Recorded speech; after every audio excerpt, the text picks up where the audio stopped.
Pwede bang isang beses lang hindi pera ang pag-awayan natin? Tahimik. Pero hindi yung peaceful na tahimik. Yung tahimik na punong-puno na.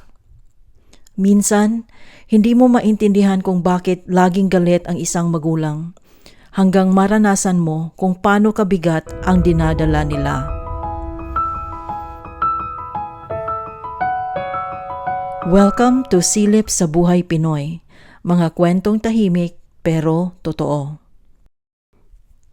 Ito ang kwento ni Lisa, 32 years old, may asawa na at may baby na sila. Siya ay isa sa mga anak na late na nakaintindi ng lahat. Lumaki si Lisa sa pamilyang hindi mayaman pero never silang nagkulang. They went to private school, they finished college, lahat sinigurado ng nanay niya. Habang ang tatay niya, minimum wage lang, tahimik lang.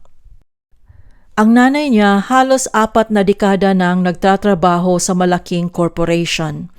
Siya ang haligi. Siya ang provider. Siya rin ang pinaka napagod. Noong 2025, nagplano silang bumisita sa bunso nilang kapatid sa Hong Kong. Originally, silang magkakapatid lang. Pero sumama si mama. At syempre, pinasama na rin nila ang papa nila. Unang araw pa lang, may tension na. Wala ka bang ilalabas? Tanong ni mama kay papa. May ginastos ako sa bahay. Mahinang sagot ni papa. Tahimik ulit. Hindi naman siya sumisigaw, pero paulit-ulit sa pagkain, sa lakad, sa simpleng pag-take ng picture, parang lahat may mali na nakikita si mama. Napansin ni Lisa, hindi lang ito about sa trip. Parang dala-dala ni mama lahat ng pagod niya hanggang dito sa trip nila. Si papa tahimik lang, hindi sumasagot, hindi lumalaban, parang sanay na. Sinubukan nilang magkakapatid i-balance. Sila na ang nagbayad, sila na ang nag-adjust, para lang maging masaya yung bonding nila. Pero may isa pang issue. Bakit siya libre? Tanong ni mama. Tahimik si Lisa. Okay lang ma, ako na bahala. Pero may kapalit yon. Doon naramdaman ni Lisa, kahit anong gawin nila, hindi sapat. Hanggang sa na-realize siya, hindi lang galit si mama, pagod siya. Pagod si mama sa pagiging provider. Pagod si papa sa pakiramdam na kulang siya at silang mga anak nasa gitna. Hindi nawala ang sakit pero nagkaroon ng konting pag-intindi. Hindi kayang baguhin ni Lisa ang mga parents niya, pero kaya niyang baguhin kung paano niya sila titignan. Mas naging patient siya, mas less reactive. Hindi para i-tolerate, kundi para hindi na magdagdagan ang bigat. Kung titingnan ko yung ganitong family dynamic, parang may ilang bagay na quietly nagme-make sense. Una, hindi lahat ng galit lang. Minsan, pagod yun. Pangalawa, parents carry roles for decades. Hindi sila basta-basta nakaka-let go. Pangatlo, hindi mo responsibilidad ayusin lahat. Pang-apat, understanding doesn't mean agreement.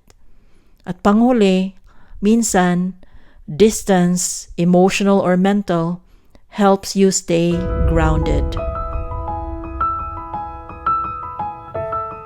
Sa dynamics ng pamilya ni Lisa, Ang pinaka naramdaman ko ay yung silent tension na matagal nang naipon. Hindi naman ito yung tipong isang malaking problema lang. Parang combination siya ng years of responsibility, unmet expectations, at pagod na hindi na pag-uusapan. Yung nanay nila, bilang breadwinner, parang nasanay na siya ang gumagalaw, siya ang nagdadala. At over time, posibleng naging bahagi na yon ng identity niya.